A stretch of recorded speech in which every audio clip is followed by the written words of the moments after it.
Perfect.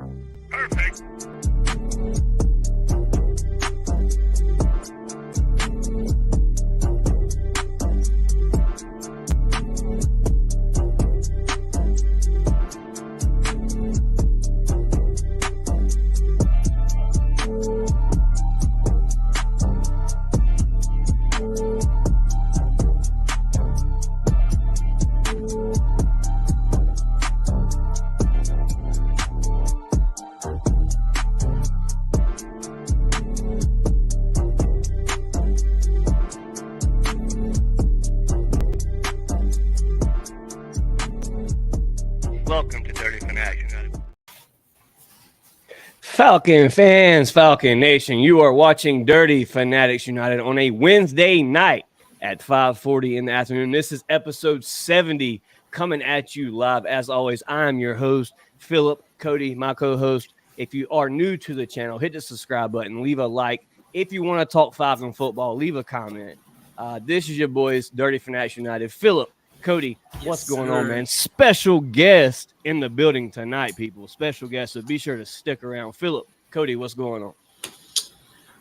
Nothing much other than a long week. It's, just excited to finally come on here. Last time we've been on here with, I think it was Friday, I think. Might have been Saturday, not sure. But it feels like a very long time. So, it's good to be back. Cody, brother, what's going on, man? You've been doing some work behind the scenes. Cody, what's been happening, man? Man, you know what? So grateful I got to switch my day off because, like you said, awesome guest today. I've been so jacked about this since I got a hold of our guest. I'll say y'all know who it is. I'm not going to say it till it comes out, but, man, I've been so pumped for this. I would say I'm ready to go, man. I am ready to go. Yes, sir. Before we get the special guest here in the building, roll call here in the chat. Dwayne Ruffkin in the chat. Shout out to you, sir. Hit that like button. Miss Pam in the chat. So hello, Chase, Phillip, Cody, and Mike Johnson. Everyone in the chat. Cheats Gaming in the chat. So what's up, fellas? Jakin likes bacon. That name always gets me. What's up, guys? Special guest is in the building, man. No reason to hold him any longer. Falcon fans, Mike Johnson here for Dirty Fanatics United. Mike Johnson, what's going on, brother? Hey, man. Happy to be here, guys. I love y'all's backgrounds, man. You got a nice little setup. Got a couple of linemen in the picture, man. Little WWE belt. I love it, baby. I'm all about it. Yes, sir, man. Appreciate it. Got it going on here. We're very, very excited to have you here on the channel, man. If you don't already know, you are the first Falcon to come on Dirty Fanatics United, so it's going to be something new for us here, and definitely a pleasure to have you here. Mike Johnson, man, the busy schedule you have. What's been going on, man? How you been? Oh, man, look, just working on the radio, trying to talk about these Falcons and everything that comes out about these guys. I was actually out in Flowery Branch a little bit last week, getting up close and personal and getting a chance to see Michael Penix and Darnell Mooney and all these guys. And so it's been good, man. I got two little toddlers running around here. I just shuttled them out of the door for a little bit of swim practice. And, man, so we're just living the dream, baby. Just living the dream. That's what's up, man. Definitely living the dream. My dream to cover Falcon football that close in perspective. Yeah. But definitely have some questions here for you tonight. It's going to be an interview-style podcast here for DFU. Philip, Cody, obviously this is your special guest, sir. So you start the question in there. Absolutely. Mike, first off, like I say, it's been awesome communicating with you. You've been a total professional, dude. And former offensive lineman obviously didn't quite get to where you did. So I was like, of course, we got to have an offensive lineman on here, man. That's a brotherhood no matter what. Brotherhood for the offensive line. But first question to you, Mike. We all grew up, wanting to be professional football players, man. But you made it. So what was it like, to have your name called April 23rd, 2010, the Atlanta Falcons select Mike Johnson from Alabama? What was that experience like?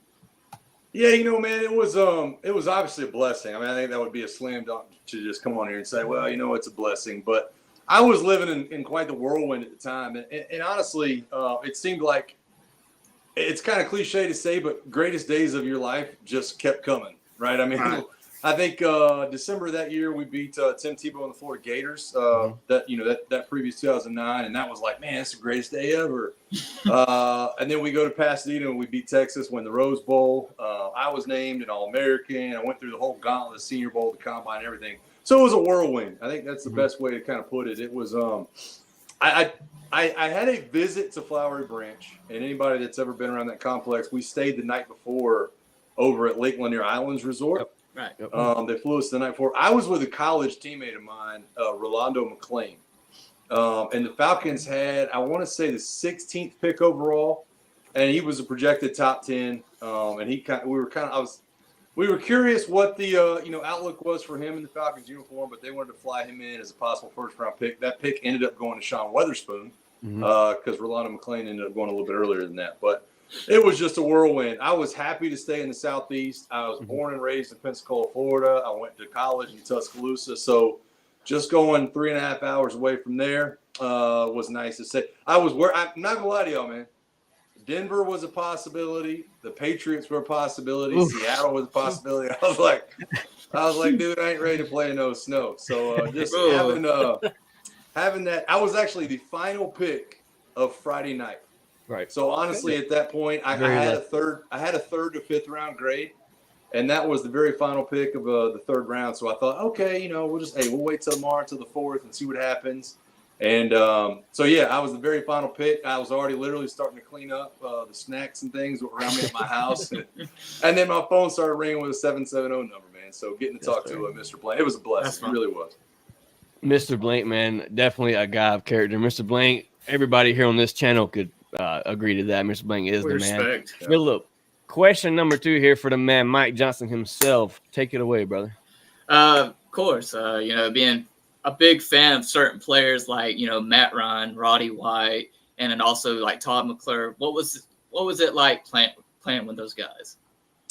Well, actually, I think each one of those guys had kind of their own thing. It was unique in each different way. And I'll even go further than that. I mean, I remember my kind of welcome to the NFL moment was lining up next to Tony Gonzalez and kind of making a double team call with Tony Gonzalez, I'm like lined up at right tackle, and Tony puts his fingers in the dirt next to me, and I was like, man, that's Tony Gonzalez's hand right there. I mean, like that thing has seen some football. So obviously, man, I'm a little bit different than some football players. I grew up a massive sports fan. That's one of the reasons I'm on sports radio now is because I knew everything about every professional, and guys like Todd McClure, they used to almost make fun of me because we'd watch film and I'd say, oh, that's Justin so-and-so from Idaho. And he'd be like, how do you even know something like that? But Todd McClure, man, he was a consummate professional, just a fun dude. But you could see the look in Todd's face when he flipped the switch. It was like, hey, we're going to joke, we're going to have fun. And then it was like, hey, it's time to go. And Todd actually, I can't remember what our record ended up being my rookie year, but he would look at me after every win. I think we won double-digit games, and he would look at me and go, 10-6, I believe it was. Nice. He would look at me and go, this don't happen every year. He had seen the 07 and all these crazy years of the past, and he's like, man, this don't happen every year. But it was awesome, man. I played a lot of golf with Matt Ryan over the years. One of my college teammates was John Parker Wilson, who spent some time quarterbacking with the Falcons, and they're all good dudes, man. Really, I can't say that enough. Just consummate professionals, and there's a reason why guys like that stick around in those locker rooms and those organizations for so long, because people like being around them and they know how to get things done. 100%. With that question being asked, I would just like to add to it for a minute. Coming in the league as a rookie, you always look for that one guy to lean on that just kind of teach you the ropes. Obviously, from in the past, just from listening to what other people have said, if you could just name one person, who was your biggest mentor your rookie season coming into the NFL? I would say it was a mixture of Todd McClure. Well, as a rookie, it was a mixture of Todd McClure and Justin Blaylock. Blaylock just incredibly talented, and I would kind of look at him and I'd say, man, you're so gifted. How do you do things? And he would spend time kind of talking his way through it, and he was one of the first people that actually introduced me to individual strengths as an offensive lineman. Coming from an Alabama program, it was like, doesn't matter who's across from you. It doesn't, you get your job done and you do it this way. And when you get to the NFL, it doesn't always work. And so Justin Blaylock would say, well, I'm more accurate punching with my right hand. And so sometimes I'll overset and invite the guy to my right hand. And he was great. By the end of my tenure, it ended up being Tyson Calabo a little bit more. He got let go 2013, 2014 year, but just all good dudes, man. Enjoyed being around them. Still talk to a lot of them to this day, man. Just we'll text back and forth during the season and catch up. Nice. Mike, next question for you, brother. The winning the Natty and then being with Alabama throughout that tenure, being the captain for that team, what was it like, with the C on your helmet? You're the captain of that squad. Right. What did that carry for you? That, honestly, I don't know that I've ever been more honored for anything. I mean, the day that you're selected as a captain, and Nick Saban does it a little bit differently than some other schools where he kind of has a captain group of about 10 or 12 during the season. And his reasoning is, I don't want to excuse anybody from being a captain or being a leader throughout the year. Right. And then when you get to, we had our banquet the day after the SEC championship, and they named the captains. But it was an honor. I mean, it was an absolute honor, and really just thankful for a guy like Nick Saban to kind of teaches you how to be a leader, because it's not something that really came naturally to me. It's all about accountability and taking guys under your wing. But I had a chance to kind of, in the end, mentor a lot of good football players, a lot of good draft picks and guys we had at Alabama. So for them to vote to have me, permanently be a captain, and at Alabama, you put your handprints in the sidewalk and your cleats and things like that. It was extremely emotional, I'll be honest, because you knew those guys looked at you like that. Yeah, 100%. Cody, take it away, brother. Yeah, absolutely, Mike. Getting back to blocking, like it's kind of neat, like you said. It's different from blocking at Alabama, blocking for the Atlanta Falcons. Just different guys and stuff clearly. So my next question for you is, who was that one guy, either NFL, college, that you just knew that you were in for a rough day, and who was the guy that you just knew as soon as you put your cleats on, you were going to have him in the dirt all day? I don't know that there was anybody. The second part of that, I don't know that there's anybody you just said I'm having the dirt all day. Now there were certain teams, Right. I can distinctly remember in college, when I was like a freshman or sophomore in college, not every game was nationally televised at that time. You still had Jefferson Pilot, you still had SEC like pay-per-view or ESPN pay-per-view or whatever. And I distinctly remember having, I think it was UT Martin come to town, and I remember going on you guys. You might not realize, but you go on these TV timeouts. You have when they're on commercial, you go on a TV timeout. And I remember the first series walking out, and after like the opening kickoff, or they kicked it back to us or punted us, we had a TV timeout. And I'm standing across from this guy, and he goes, "Hey man, what's going on?" And I was like, "What do you mean?" And he was like, "What are we waiting on?" And I was like, "Dude, it's a TV timeout." And he was like, "What?" And I was like, "Yeah, you see the referee winding his arm?" And he was like, "Is that what that's for?" He was like, "Dude," I was sitting here going, "What in the world?" But yeah, so I mean, not bad players, but it was funny because you kind of look and you go, "Man, you're out of your element." No, as far as good players, college, man, I blocked Glenn Dorsey a few times back when he was like a Heisman contender. Right. Man, he was unbelievable. NFL wise, Justin Smith from the 49ers, like hitting cinder block wall. James Harrison blocked him a couple times in the preseason. Haloti Ngata. Just any of those guys, really, it seems like from that division, they're just absolute studs. But man, I would say Justin Smith. Honestly, I got to block Justin Smith playing tight end a little bit in the NFC title game in 2012 when he was with the Niners. And yeah, I know.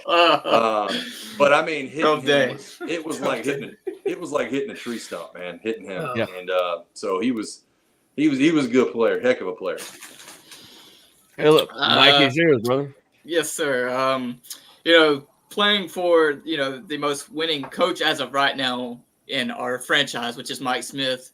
How was that like, I have a lot of respect for Mike. To be quite honest with y'all, one of the biggest regrets I have in my career is that Mike Smith drafted me and then 5 years later got fired. I think everybody in that locker room loved him, and that's one of the weird things about the NFL. Yeah, and that's one of the weird things about the NFL is when a coach gets fired that brought you in, you feel this sense of responsibility. Like, man, this guy trusted me, and battling through injuries, I wasn't able to do what I wanted to do for him. And it actually, I had a moment about, let's call it 8 or 9 months ago when I saw Mike Smith, really for the first time since I played. And we were at Arthur Blank's golf tournament, and he sought me out and walked over. And I almost didn't approach him. I was like, I didn't know. I haven't talked to him in forever. And he sought me out, and he was like, hey, I've seen, on Facebook, I've seen your beautiful family. And I just wanted to say I listen to you on the radio every now and then, and congratulations. And I hope you're doing great. And it was honestly, it was incredible for me to have that conversation with Mike Smith. Mm-hmm. And he very much he wanted to know about some of the reunion stuff that had gone on. We had just come off Todd McClure being put in the Ring of Honor, and he wanted to come to that. I think he's a little bit unsure of the reception he might get. And I tried to assure him that, oh man, Mike's always welcome. Yeah, he's always welcome. I get that vibe from a lot of Falcons fans, and I know that sometimes I let my own emotions come into play when I say things like that. But talking to him, I was like, Mike, it's the people love you, and look back fondly on your tenure. He was such a perfect coach for that situation that he was put in with his organization. So it was really incredible to see him last year and kind of, I don't want to say close that chapter, but just kind of have that full circle moment with him and getting to talk to him about what he's doing these days and how he feels. Yep. Mike, you talk about the battling the injuries, going through all that in your early career. What was that like? You said you was on top of the hill, man. You got drafted, you was coming in, and then you battled the injuries, and you still continue your career, but then it ends up short because of the injuries. Mike, where was your mindset with that, and how'd you get through those tough times? I went through my rookie year battling nicks and bruises here and there, nothing too crazy, but just trying to learn how to be a pro, right? And at the end of my rookie year, I was like, okay, I think I got this.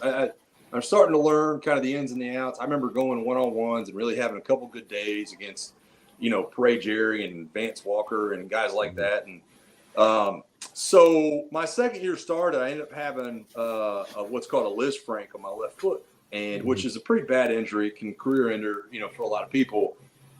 I was like, I'm gonna destroy this injury. I'm gonna 100% just rehab my butt off and kind of attack this. And then a couple years later, on that same foot, I ended up having a broken leg, dislocated ankle, all this surgery. And I was like, I'm going to attack this. Mm-hmm. And then just a little while after that, had the same Liz Frank kind of injury on the other foot. And I tried to battle back, and it was not in the cards, man. So kind of to your point, you're on top of the mountain, and I can honestly say, though, that I gave everything I had to try to make it work. And that's one of the reasons I sleep well at night. It wasn't in the cards, but it's one of those things you have to have the right mentality. And in the end, it's hard to accept that, for 99.999% of people, football will be done with them before they're done with football. And that's just the nature of the beast. So I was extremely blessed to be in the position I was in. Sometimes I look back and get a sick stomach about it, but nonetheless, man, I try to keep a positive attitude. And you made it, brother. I still love the game of football, and I still love talking about them Falcons, baby. Yes, sir. Hey, man, it's awesome. I mean, you got your name called, man. That was my dream since I was 5 years old, and you did it, man. So I mean, you did. Cody, before you get to your next question, brother, the chat here has some questions from Mr. Mike. DSGB Hall in the chat says, "What up, DFU? Question from Mike: how is it playing against the Aints?" DSGB, my down south Georgia boy. Hey, listen, man, the Saints are interesting for me because, like I said, I grew up in Pensacola. A lot of Saints fans, and obviously grew up playing college down in Baton Rouge a couple times. So I was very familiar with the people of New Orleans. Actually when I played in the Sugar Bowl one year, went to a Saints game. That was my first NFL game. Now here's the thing. The highlight of my career probably is scoring a touchdown in the Superdome. And let's be honest, man, that we went through this whole week of practice, right? Actually, it was a few weeks of practice, and I'm playing tight end a lot. It was like they were very clearly trying to get me in the game plan. Dirk Cutter was a big fan of mine for whatever reason. And Dirk was like, hey, let's put Mike in here. Let's let Mike do this. I mean, I'm even at one point I'm running the point in the trick set, in a 2-point stance, blocking like OCU Manure or somebody from the Giants. Oh my! Yeah, I mean, it was just crazy. So we go through this pass play where I'm supposed to clear the safety out on a pass route for Tony Gonzalez coming across the back line. And my offensive line coach, who was Paul Dunn, he's like, "Hey, just so you know, you ain't getting that ball." And I was like, "Yeah, I'm good with that. That's fine.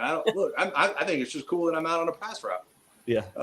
And so I ended up running the route. Well, the safety didn't even look at me. He was like, "No, I see Tony Gonzalez on the other side. Like, why would I follow this big dude out into the flat?" And Matt floated the ball to me. And I distinctly remember thinking, I'm so glad this was in the Superdome. Like, if I don't do anything else in my life, I just scored a touchdown in the Superdome against the Saints, and by God, I have made it. And so, like I said, I grew up my whole life being around Saints fans and LSU fans and all that. And for that to happen on that stage, in that situation, and the ball coming from Matt, and just that's a special feeling when you're able to beat New Orleans, especially with when they had Drew and Sean and all those guys. Mm-hmm. Yeah, Drew was Amen. one of the best in history to ever play at that position. No doubt. Another question here from Pamela Johnson. She says, "What was it like to play for Nick Saban?"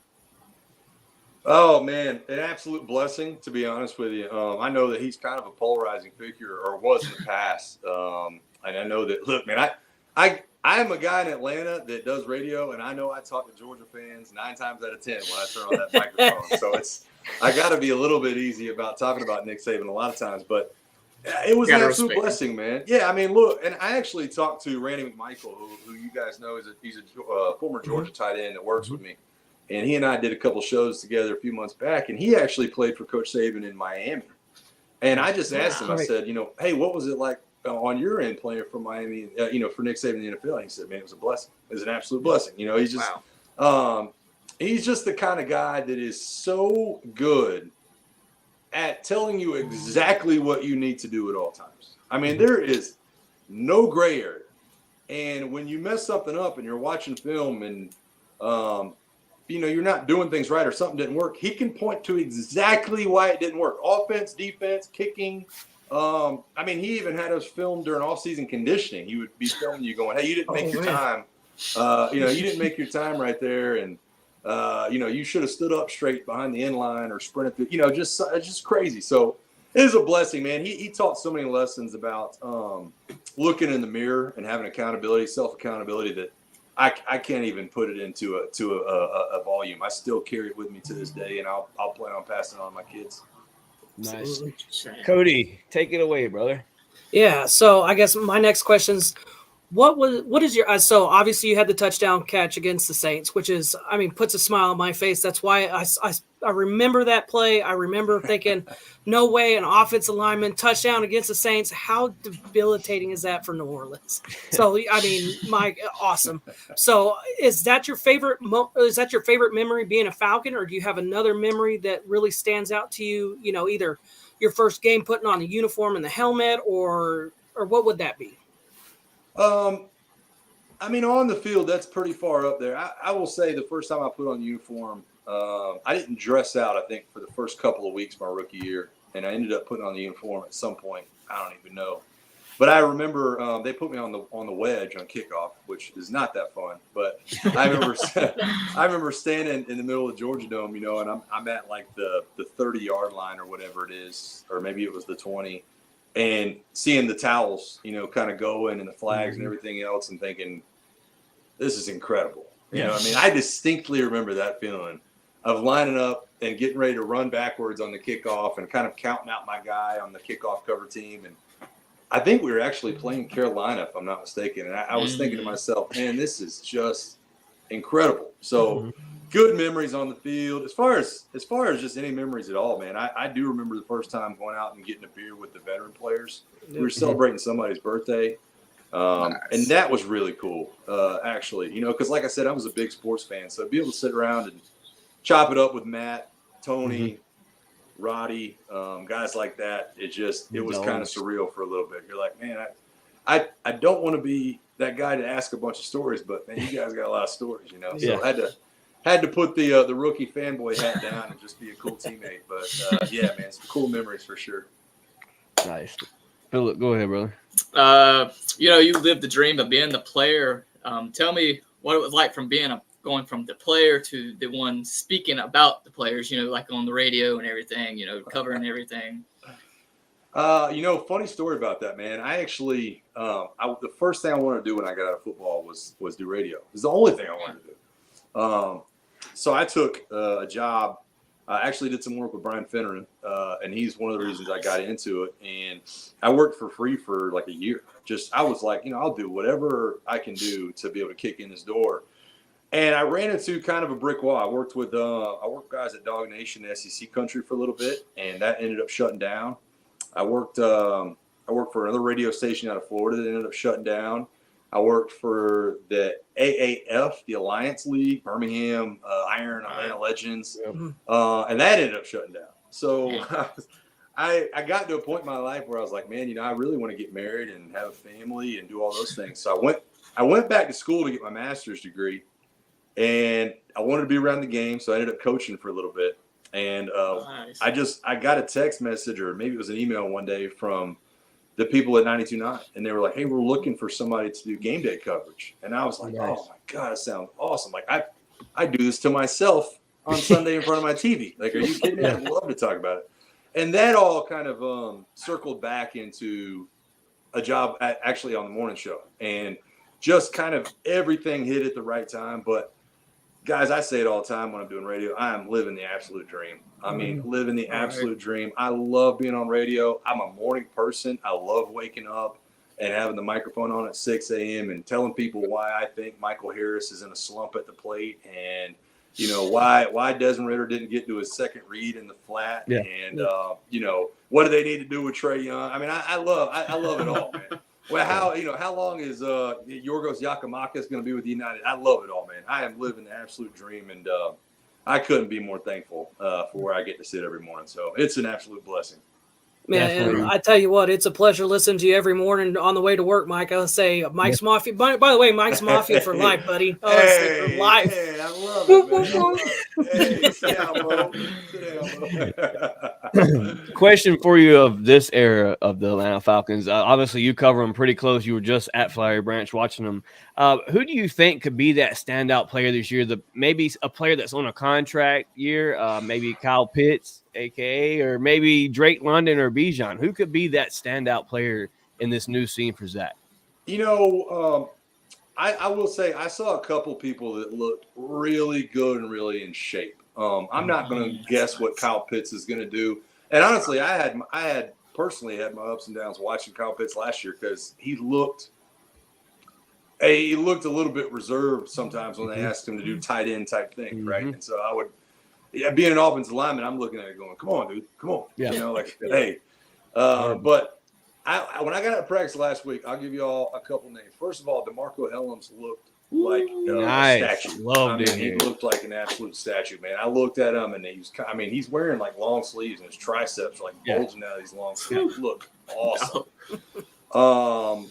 McLeod, Ray McLeod, the wide receiver they just signed. Love to hear it. Looked as explosive as you could possibly. Here's the word I use for him: acceleration. His ability to accelerate was unbelievable. AJ Terrell looks like a guy that's trying to get a contract extension. I'm just going to tell y'all, he was.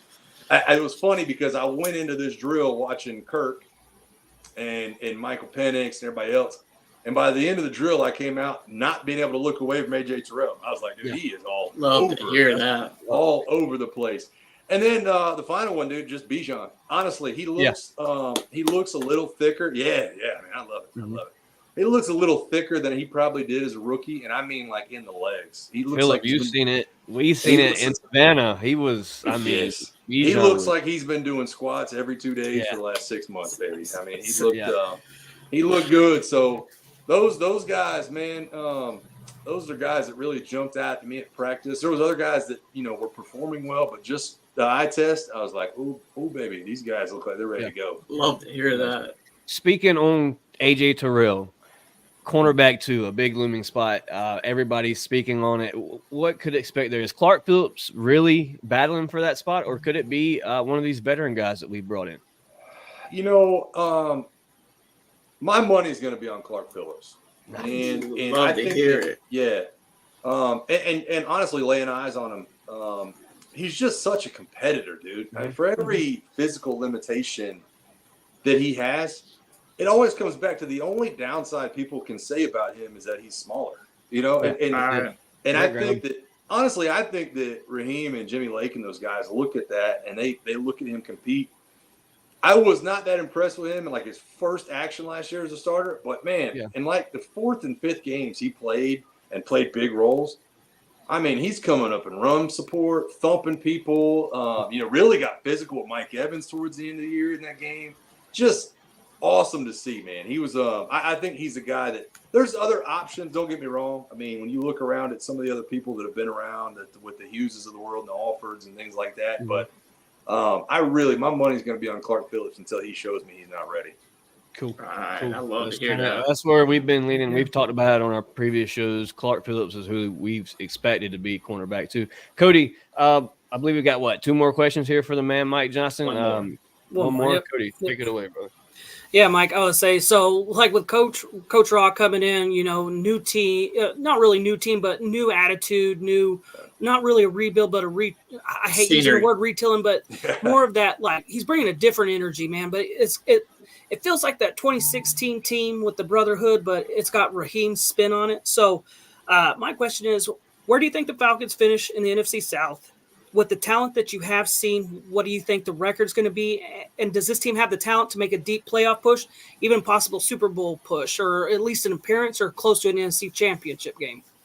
Good question, Coach. Yeah, I think they have the talent to make a deep run. I really do. And I'm not just saying that as a Falcons guy. I think there's two things that are kind of hinging for me. First of all, I think we have a very good offensive line. I want to see what this offensive line is asked to do under Zach Robinson, because I think they were very good at what Arthur Smith was asking to do. Yep. And they had a million repetitions at it because they ran wide zone every two plays. You know what I mean? It was so good. And you could see the wheels spinning with a guy like Matthew Bergeron and talking to Jake Matthews in the huddle. And he'd be like, "Oh, did you mess that up? Don't worry. We're going to run it again probably next play. We'll get back to it." So I want to see what Zach Robinson asked that group to do that'll be different. Are they going to run more power plays? Are they going to pull the guards more? Is Chris Lindstrom going to get on the edge a little bit more? So I think that will be one thing that will be very telling for me in the preseason. And also, I want to see how quickly these rookie defensive linemen come along. I mean, I think they look great. Don't get me wrong. I want to see how Zach Harrison does in year two. I want to see where Ruka Rororo is being used. I want to see if Braylon Trice can crack that lineup and be a pass rusher, because I really, in the end, I think that the success of this team is going to hinge on that defensive front and those young guys. I really do. I think if they can come along quickly, add a little bit of pressure on the interior and on the edge, and kind of get back to the scheme that you saw from the Rams the last couple of years, then I think the sky's the limit. Because watching Kirk and watching that ball zip around and watching Darnell Mooney and Drake looks good, and it just all the makings are there for a lot of different positions. So how quickly can that defensive line come along? And really, I guess the whole front seven, when you look at Troy Anderson coming back from injury and guys like that. But it's there, man. I'm excited. I was excited going in last year, and I can't tell you. I can't wait. I mean, what are we, 6 weeks away from training camp? I'm already chomping at the bit to be able to get up there and break it down, man. So it's going to be a good year. I got a random question for you. Arnold Ebiketie, 3 years now in the league. We've yet to see that. You traded up for him in the second round. You were hoping to see that guy, the doctor, the sack master, Ebiketie. What do you expect here in year 3 for Ebiketie in this new role with Jimmy Lake? That's a great question. I think, in my opinion, one of the reasons they didn't go try harder to get a pass rusher. I know that there's been people that said they tried to trade back in the first round and get the Dallas Turners of the world. I think they see something in Arnold Ebiketie. And I think last year, when you watch him kind of start to come on, his role from week 1 to week 18, it expanded significantly. And his ability to really bend. And I know Calais Campbell said it last year, he's one of the more natural pass rushers on the team. And so I don't want to project anything for him, because I don't really know schematically what exactly he'll be asked to do. But I do know that this team is going to have to rely on him as a DPR. And, he's shown the ability to get it done. I just hope that trajectory just continues to kind of explode and we see the best version of him we've ever seen. 100%. Mike Johnson, it has been a pleasure to have you here on Dirty Fanatics United. Thank you, sir. Cody, Phillip, any word for Mike Johnson before we head out? I don't know. Starstruck, huh? Yeah. Cody, a little bit. Cody, I appreciate you guys, man. I appreciate you guys. I had fun coming on, man. You guys, you got the contact, man. You hit me up whenever. We'll get on and chop it up during the year. Absolutely, Yes, Mike. sir. I'll say, yeah, no, that's my biggest thing, Mike. It's awesome to hear you come on the radio and actually get to sit down and talk with you, man. It's like you say, this is like the highlight for me. Like, like you said, I'm kind of having the moment you must have had sitting around Matt Ryan and Tony Gonzalez because, we're not too far in age, but I'll tell you, I watched you play and, I watched your film and so, tried to model after you. So, I mean, this was huge for me, man. So big shout out to you. Thank you so much for coming out and, and taking time, man. I know you probably got to, get ready to go to bed. You got to be up at 6 tomorrow morning. So I'm not far off, man. I'm not far off. But I mean, awesome, man. I appreciate it so much. This has been a blast. And anytime if you ever want to come on, let me know. I'll hit you up for sure to come back on because this has been awesome, Mike. Absolutely. Yeah. I appreciate it. Absolutely. No worries, once again, guys. Mike. Thank you, sir. Appreciate your time, brother. Man. We'll be in touch, man. Y'all. Rise up, Mike. Rise up, baby. Phillip, Cody, man. What a guest, man. What a special guest. I got praise Cody. Praise Cody, man. Shout out to Cody for making this happen. Cody stepping out of his zone, messaging the man he listens to every morning on the way to work. Shout out to Mike Johnson. I will be 100% honest with y'all. I knew who Mike Johnson was. But as far as his background, all this, until I really dug in and got to looking at who Mike Johnson was, I mean, you just seen who Mike Johnson was. He's a great guy, dude. Great guy. Took the time out of his day to come and talk Falcon football with 3 random Falcon fans. Shout out to Mike Johnson, man. Phillip, Cody, like a movie. I really don't have much more for tonight, man. That was a pretty lit show, and I hope the viewers appreciated that we did for y'all here at DFU. Definitely, if you haven't, man, go subscribe to Mike Johnson, man. Follow him on all his handles. Get him out there. Get his radio show popping off, man. Shout out to Mike Johnson. Before we get out of here, let's look at the comment section. My guy Terry Wilson in the chat said, "Great interview." Mateo said, "Cody, you the man." Hashtag Facts. DFU. Man, Cody, I don't think you realize how big of a window you just opened up for DFU, man. This feels like a movie. Well, it's just going to get better, guys. Man, I'm excited that he liked it enough that he's like, hey, man, anytime, hit me up. That was, anytime. I mean. In the middle of the season, just hit me up. Mike, what the hell is going on? I was you know how lit it's going to be when the Falcons are 6-0 and we hit up Mike Johnson to talk Falcon football? Man, we just lit there, baby, man. Phillip, Cody, it's a blessing, man. It is definitely a blessing. Shout outs for tonight, brother. Man, I want to shout out to God, bro. Man, this is just like a movie, man. For some people, this ain't big, but to me, this is all I've known from all my life, man. It's just Falcon football. Every Sunday, just since even before I was even talking and walking, I literally have memories of just sitting and watching my dad, react to the games, just watching everything, man. So, just shout out to that, man. This is a blessing. Shout out to everybody that's in here that shows support, that came in from like us showing the post, like the special guests.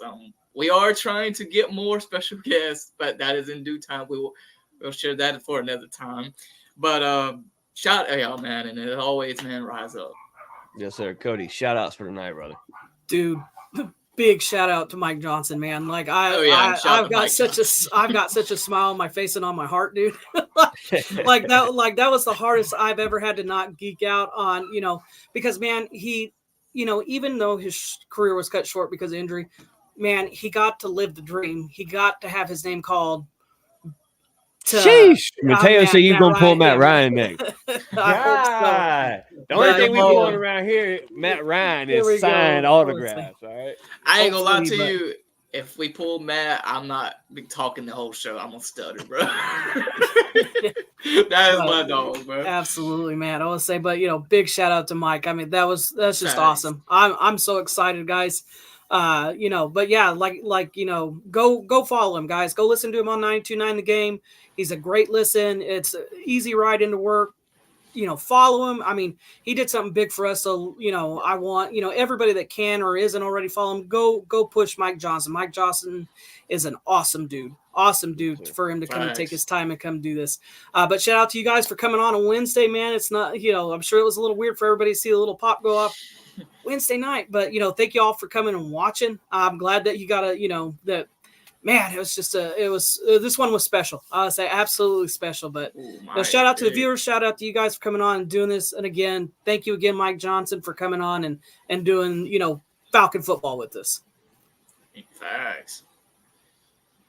Yes, sir, man. Once again, much respect to Mike Johnson for taking time out of his day.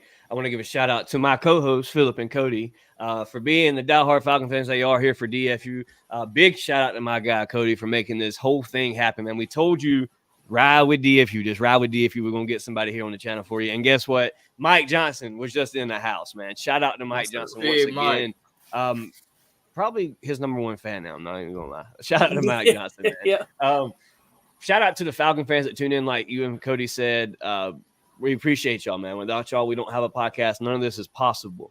And for it to be a Wednesday night, man, the audience is popping off. Maybe it was just a Mike Johnson magic, but it is popping off here on the podcast tonight. Shout out to everybody. If you're new to the channel, man, hit that subscribe button. You're listening to Dirty Fanatics United. It's your boys, Dirty Fanatics United. Look them up on YouTube, Facebook, Twitter. We're there. You'll find us. Shout out to Philip, Cody, C-Money. We out of here, man. A-Town down. Mike's Mafia up. Yes, sir.